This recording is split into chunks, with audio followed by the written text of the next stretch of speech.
A ydych yn amlwg chi'n siarad Cymraeg? Ydych chi'n ystyried eich hun yn Gymraes, Saesnes, Prydeinraig neu arall? Yn Gymraes. A ydych chi'n meddwl y dylai sicrhau dyfodol i'r iaith fod yn blaenoriaeth i'r Llywodraeth Cymru? Ydw.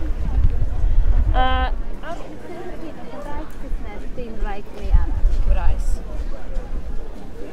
Ydych chi'n meddwl y dylai sicrhau dyfodol i'r iaith Gymraeg fod yn blaenoriaeth i'r Llywodraeth Cymru? A byddech chi'n barod i dorri'r gyfraith a byddech chi'n credu bod polisi neu diffyg polisi y Llywodraeth yn cael effaith newidiol ar iaith Gymraeg? Bydde. Ie? A ti'n un peth, ond 43. Iawn, oce, diolch yn fawr.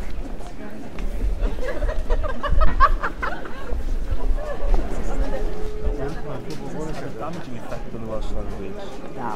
No?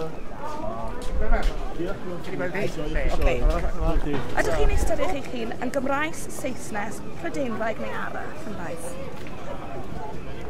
Ydych chi'n meddwl y dylai sicrhau dyfodol i'r iaith Gymraeg fod yn blaenoriaeth i Lywodraeth Cymru? Dyla, sicr. Pals. A fyddech chi'n barod i dorri'r gyfraith pe byddech chi'n credu bod polisi neu diffyg polisi Llywodraeth yn cael effaith newidiol ar y iaith Gymraeg? Diolch yn fawr iawn.